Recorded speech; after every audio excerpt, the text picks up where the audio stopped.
तर छगन भुजबळांची भेट घेतल्यानंतर ओबीसी नेत्यांनी आता प्रकाश शेंडगे याबाबत सध्या प्रतिक्रिया देत आहेत, माध्यमांशी बोलत आहेत. आपण थेट जाऊया. किंवा आणखी नेत्यामुळे त्यांनी पुन्हा एकदा हा ओबीसीचा आवाज जो आहे तो पुन्हा त्यांना मंत्रिमंडळात मान सन्मानाचं स्थान द्यावं अशा प्रकारची मागणी जी आहे ती मागणी आमच्या आजच्या बैठकीमध्ये आम्ही आज केलेली आहे. आणि जर हे नाही झालं तर पण भुजबळ साहेब मंत्रिमंडळ असले काय नसले काय, भुजबळ साहेबांचं मंत्रिमंडळ स्थान हे आमच्यासाठी हवं होतं, ओबीसीसाठी हवं होतं. कारण जे काय प्रश्न ओबीसी मंत्रिमंडळामध्ये जे काय निर्णय ओबीसीच्या विरोधात त्यावेळी होत होते त्यावेळी भुजबळ साहेब त्याची ढाल म्हणून त्या ठिकाणी उभा असायचे. आता भुजबळ साहेब मंत्रिमंडळ असल्यामुळं ओबीसींच्या हक्काचं संरक्षण कसं करणार, कोण करणार आणि ओबीसीची बाजू कोण लढवणार हा प्रश्न आता आमच्या सगळ्यांपुढं आहे. आणि म्हणून भुजबळ साहेबांनी कुठल्या परिस्थितीत मंत्रिमंडळात जे आहे ते घ्यावं अशी आमची मागणी. नाही घेतलं तर संघर्ष जो आहे तो संघर्ष आमचा हा सुरू राहणार आहे. रस्त्यावरची लढाई असेल किंवा आणखीन कुठली लढाई असेल ती आम्ही त्या ठिकाणी लढण्याचा निर्णय आम्ही केलेला आहे. संघर्षाची भाषा करताय, मात्र दुसरीकडे जे या सरकारमध्ये ओबीसी मंत्री म्हणून आहेत ज्यांनी शपथ घेतली आहे त्यांच्या नेतृत्वावरती तुमचा विश्वास नाही आहे का? मग असं आहे की पहिल्यांदा महाराष्ट्राच्या इतिहासामध्ये मराठ्यांच्यापेक्षा ओबीसींचे मंत्री जास्त आहेत. म्हणजे 17 ओबीसी आहेत आणि मराठा 15 आहेत का 16 ओबीसी आहेत. म्हणजे हे सरकार जे आहे ते ओबीसीचं सरकार म्हणायला हरकत नाही अशी भूमिका जे सरकार मांडत आहे. पण हे सगळं जरी खरं असलं, हा सगळा गाव आमचा मामाचा आहे, पण त्यातला एक तरी कामाचा पाहिजे ना काय. आणि म्हणून जो कामाचा जो आहे त्याला बाहेर काढलं काय. आणि जे बिनकामाचे आहेत काय, खरंच कामाचे असेल तर आमची मागणी त्यांच्याकडे सुद्धा की पहिल्या कॅबिनेटमध्ये या 17 लोकांनी आवाज उठवावा ओबीसींचा आणि जो जातनिहाय जनगणनेचा जो प्रश्न आहे तो त्या ठिकाणी त्यांनी मांडून तो सरकारकडे मंजूर करून घ्यावा. बिहारने जसं ज्या ठिकाणी जशी केलेली आहे तशी जातनिहाय जनगणना जी आहे ती महाराष्ट्राची या सगळ्या 16-17 मंत्र्यांनी त्या ठिकाणी करून घ्यावी.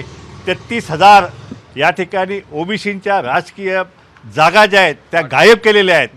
त्याच्यावरती डल्ला मारलेला आहे भाटिया कमिशनच्या माध्यमातून. त्या 33,000 जागा ज्या आहेत त्या परत आणण्यासाठी हे मंत्री काय करतायत हेच आता आम्ही बघणार आहोत. आणि आमची मागणी आहे, आजच्या बैठकीतसुद्धा आमचा निर्णय झालेला आहे, जोपर्यंत ह्या 33,000 जागा आमचा पुनर्स्थापित होत नाही आहेत, भाटिया कमिशनचा अहवाल हा रिजेक्ट होत नाही आहे. कारण भाटिया कमिशननं ओबीसींची लोकसंख्या ती 37% सांगितलेली आहे. हा ओबीसी फार मोठा अन्याय आहे.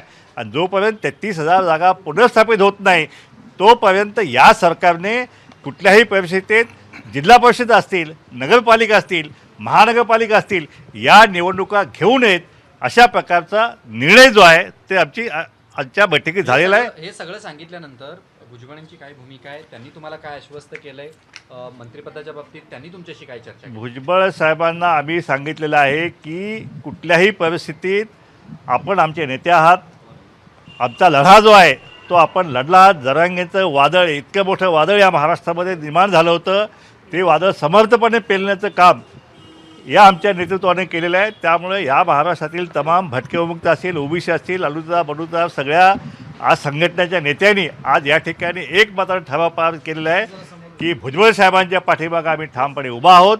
ते मंत्रिमंडळात असोत किंवा नसोत, आम्ही भुजबळांच्या पाठीमागे ठामपणे आहोत. आता थोड्याच दिवसात जे आहे रस्त्यावरची लढाईसुद्धा जी आहे ती आम्ही या ठिकाणी आम्ही परत सुरू करणार आहोत. 24 तारखेला जरांगेचं आंदोलन सुरू होत आहे. त्याचबरोबर त्याच्यासमोर तितक्याच तोडीस तोड ओबीसींचं आंदोलनसुद्धा जे आहे त्या ठिकाणी सुरू झालेलं आपल्याला पाहायला पडेल. आणि ह्या सगळ्या लढ्याचं नेतृत्व जे आहे ते भुजबळ साहेब जे आहे ते केल्याशिवाय राहणार नाही. म्हणजे तुमचं बोलणं असं आहे की 24 तारखेपासून तुम्ही ओबीसी नेते सुद्धा आंदोलनाची भूमिका घेतली असेल? 100% ओबीसींचं आंदोलनसुद्धा जे आहे, इकडे जरांगेचं आंदोलन सुरू झालं की इकडे ओबीसींचं आंदोलन जे आहे ते या महाराष्ट्रामध्ये सुरू होणार आहे. कारण शेवटी आम्हाला आमच्या अस्तित्वाची लढाई ते आम्हाला लढावीच लागेल आहे. आमच्या आरक्षणाचं संरक्षण जे आहे ते आम्हाला करावंच लागेल आहे. आता हे ओबीसी सरकार जरी आलेलं आहे तरीसुद्धा हे ओबीसीचं आरक्षणाचं संरक्षण कसं करताय याच्याविषयी आमच्यात अजून आत्मविश्वास नाही आहे. कारण मराठा आरक्षणासाठी मराठा आमदार टाळे घेऊन मंत्रालयाला टाळे मारलेले आहेत त्यांना ओबीसीतलं आरक्षण द्यावं म्हणून. पण त्यावेळी ओबीसीचे आमदार मात्र गप्प गुमान बसले होते. हे पाहता आता ओबीसी ते आता हे जे मंत्री जे आहेत हे मंत्री आता काय भूमिका घेत आहेत याच्याकडं सगळ्या ओबीसी समाजाचं आता लक्ष आणि लागलेलं एक आहे. शेवटचा प्रश्न आहे की अजित पवार असं म्हणतात आहे, जे कोणी नाराज आहेत त्यांनी समजून घ्यावं की नव्या तरुणांना संधी मिळायला हवी, त्यामुळेच आम्ही काही जणांची मंत्रिपदाची ती थांबवलेली आहेत. कसं बघतात ते नव्या तरुणांचा मुद्दा उपस्थित करून अजित पवारांनी ही भूमिका जी ती मांडलेली आहे. हे पहा, शेर कधी बुडा नाही होत आहे. हा ओबीसीचा शेर आहे, हा कधी म्हातारा होत नाही आहे. आणि त्यामुळे तरुण आणि म्हातारपणाची व्याख्या जी आहे ती भुजबळ साहेबांना लागूच पडत नाही ना. आणि म्हणून भुजबळ साहेबांना जे आहे ते कुठल्याही परिस्थितीत अजितदादांना आमची विनंती आहे की ते पुन्हा एकदा पुनर्विचार करावा आणि हा ओबीसीचा आवाज जो आहे त्याला मंत्रिमंडळात स्थान द्यावं.